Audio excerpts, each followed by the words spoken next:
Hello viewers, welcome to Diaspora Speak. I'm your presenter, Janet Wainaina. March is a very special month because this is a month we celebrate Mother's Day. This is a month we celebrate International Women's Week. So today I wanted us to talk about progressive women. We talk about our leaders, women leaders, global women leaders who are doing amazing work.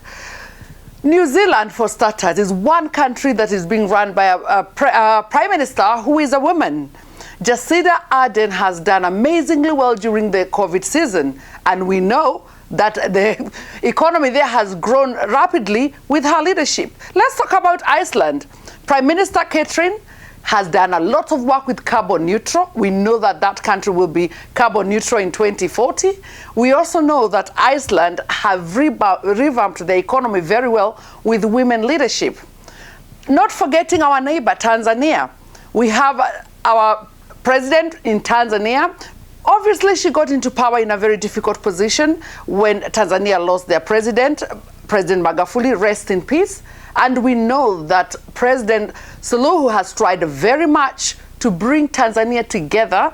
We know that she's working on integrity and democracy. In fact, they are calling her the consensus builder.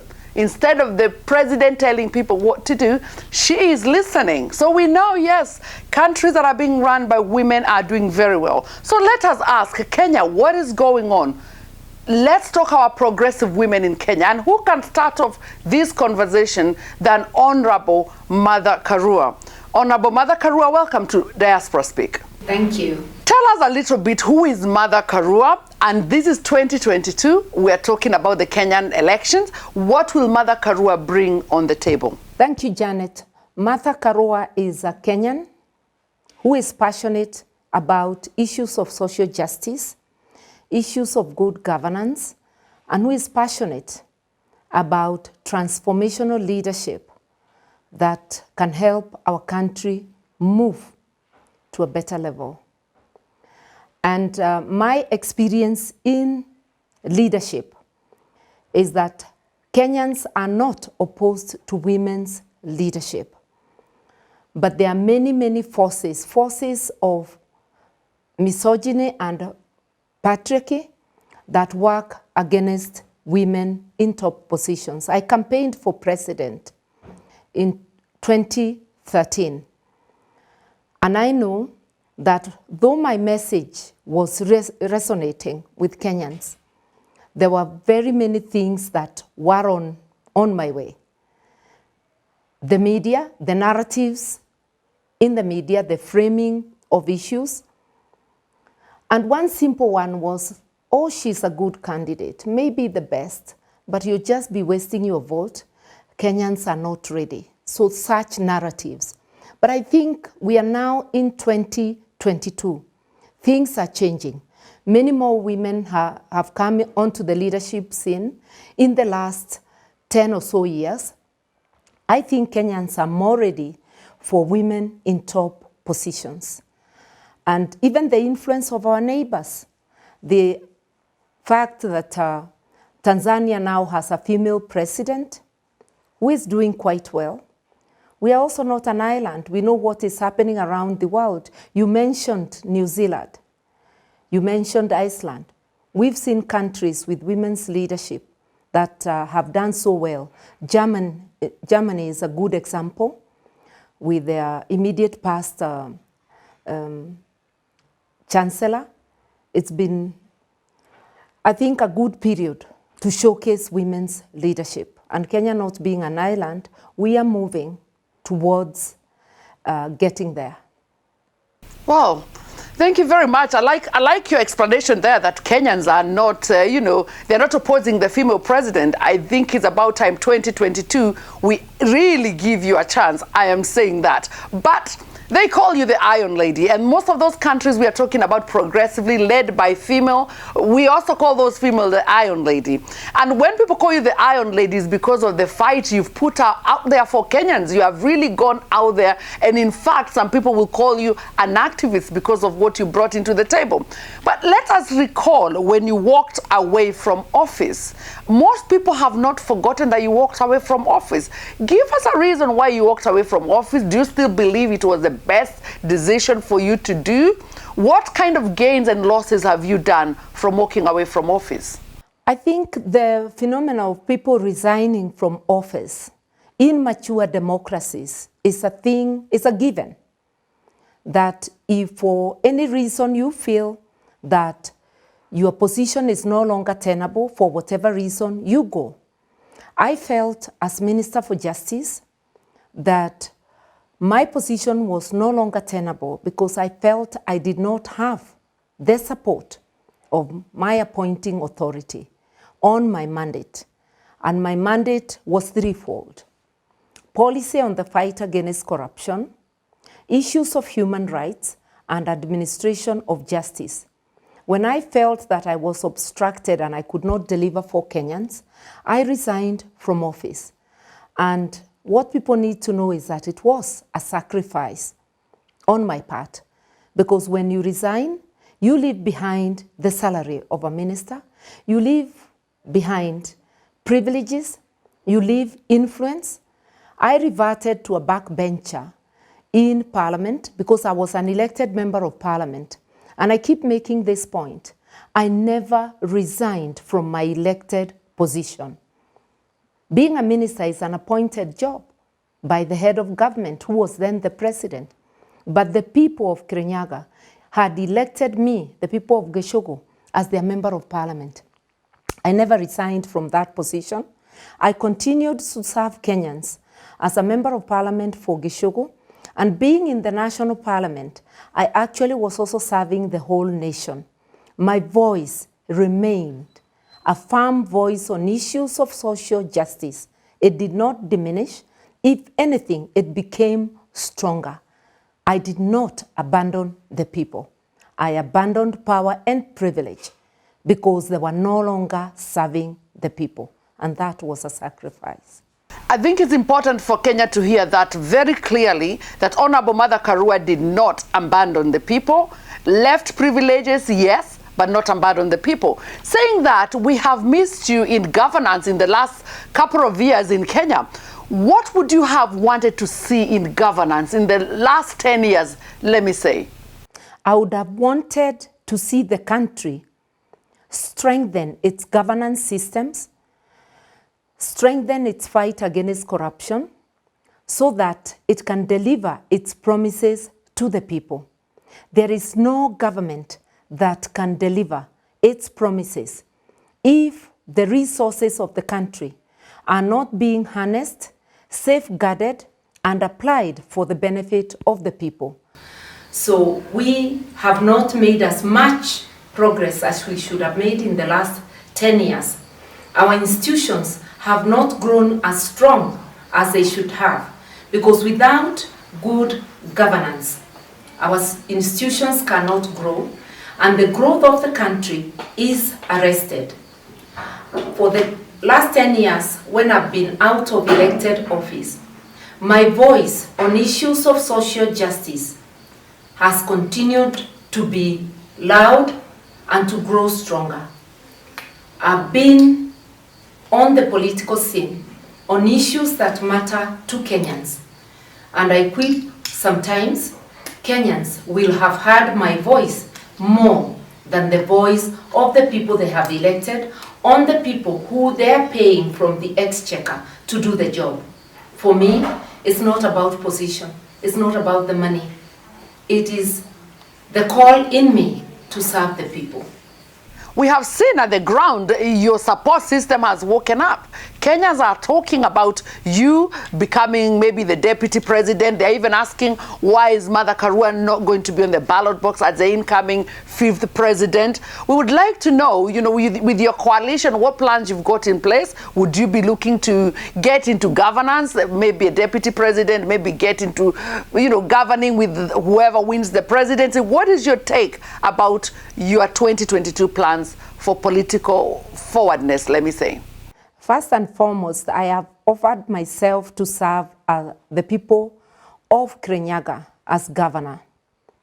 On the national scene, being the leader of NARC Kenya, a national political party, I'm also playing at the national level looking for friends, looking for alliances, so that NAK Kenya can also take its place on the national scene. Having offered myself to serve, I'm available to serve at any level because having offered service, the rest is a question of deployment. But I keep repeating, you cannot vie for position of deputy. You can only declare for a substantive seat, governor or president. I wasn't ready this round to declare for presidency, not because I'm not capable. I believe I am. But because it requires crazy logistics in terms of human resource and other resources. And I keep telling Kenyans, because I get a lot of people, whether at the shopping mall, at other public places, asking me, why are you not running? Saying, those who want me to run, you should come together. It can happen if people come together. For this election, however, it is too near.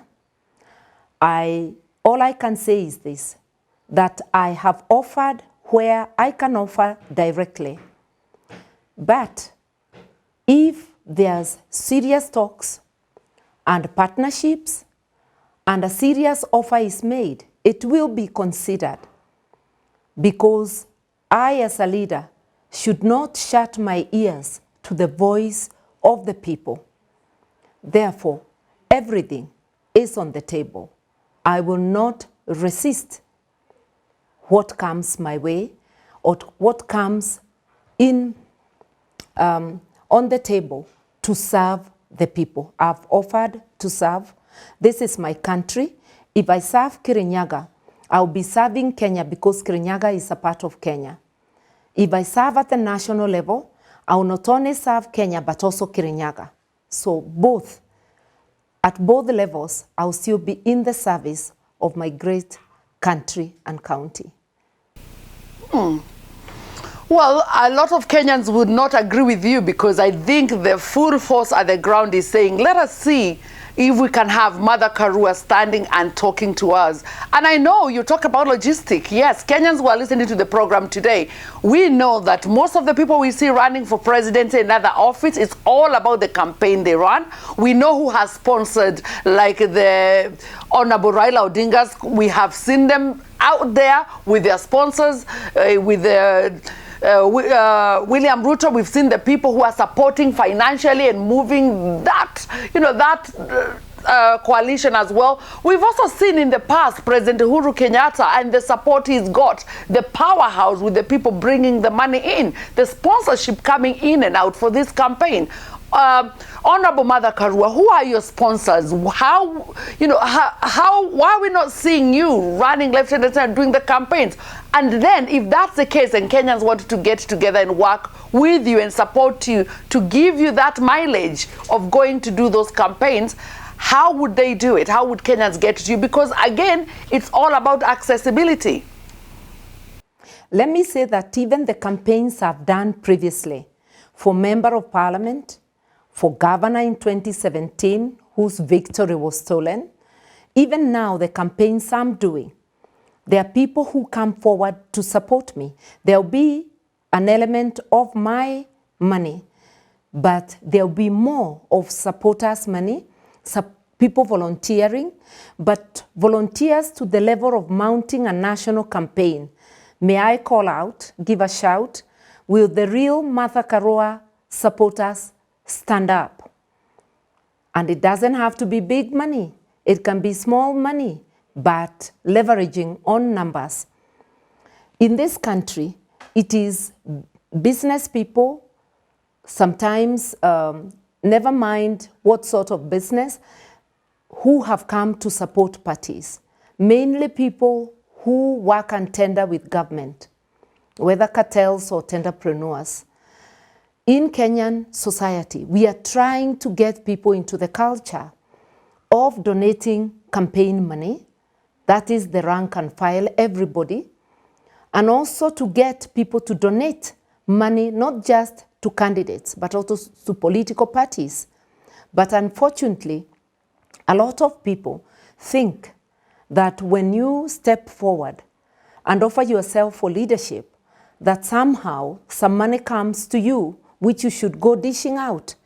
We are talking even money for logistics like campaign materials, like communication. It's not an easy thing, but we are moving step by step, and more Kenyans are coming forward to help with campaign financing and to finance political parties. So I'm giving a shout to those who may want to support me. Support me either directly or through NAC Kenya, and very soon my website is going to be up and running, and there'll be a space where you can donate. The NAC Kenya website is alive. You can also donate, and people can also form networks and networks of support and fundraise. I also would like to mention that there is an organization that handles my campaign funds, anything donated. It doesn't come to me directly. It goes to the New Dawn Trust. It is a foundation that is professionally run, and it handles all my campaign funds since 2013. So on my website, people will be able to see details about the New Dawn Trust and how you can donate. Well, thank you so much for that, because Kenyans, I am saying this to challenge you. Leaders who are out there campaigning right now, we know they've been mentioned left, right, and center with issues with corruption, issues with offices. There's so many things that are being mentioned, but Kenyans have been able to forego those. And we also know those people are sponsored by left, right, and center, many people. I'm challenging you, Kenyans who are listening to me today. Let us put our efforts together for Honorable Mother KARUA. We want to see our mama supported so as she can have a playing ground that is also good for her. For her to be able to do all those campaigns, she needs to be able to be supported. You stand up, 1, 2, 3 people, she gets the power to go at the ground. Right now, Kenya has never needed a strong woman any other time like now, because we know the needs we have in the incoming government, which will be a new government. We need to hear women in power. We need to hear these women having so much power that Kenya will think twice every time they are voting. Now, Honorable Mother KARUA, saying that, we talked about countries that are being run by presidents. If you are given this office of the President of Kenya, what would you do with this office? What changes would you bring to Kenya? May I say straight away that I would bring order and discipline. We would operate strictly under the rule of law, where everybody is treated equally and fairly, and where the resources of the country are directed towards the needs of the people. And that's all we need. We have a very good legal framework under our constitution.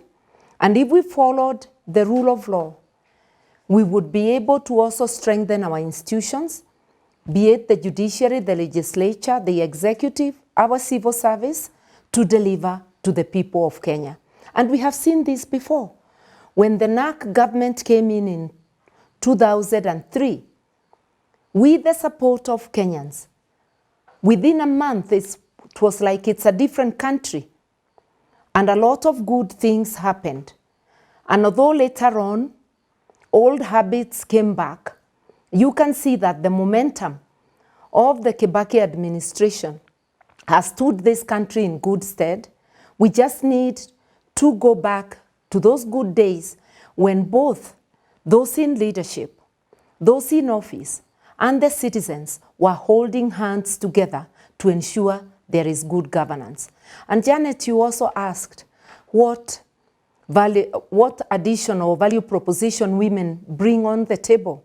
And I would say this: women and men have different perspectives on some issues, not on all issues. And when we use the talents of both men and women, then the country is able to use its full potential of human resource. When you leave the women out, you leave their perspectives, you leave out their talents. Obama once famously said, that it is like having half your team not playing and you expect to win. And it's a damn thing to do. So a country loses out on talent because talent resides in both women and men. So if you leave half the population out, you are leaving half your talent, half your women resource. So it is important that we come in and we share the leadership with our brothers. And that's what we seek to do. And that's what we are seeing in countries that are led by women. If you look at how Angela Merkel handled the refugee crisis, when others were pushing people back to sea or not caring what happens, her position as a woman leader was, you must let them in. She could not stand to see people perish at sea, human beings perish. So those are the differences in perspectives of men and women. Yes, there are some men who also take leadership on such issues, but we need both perspectives for a better world. And we have seen the handling of COVID in New Zealand and in other countries led by women.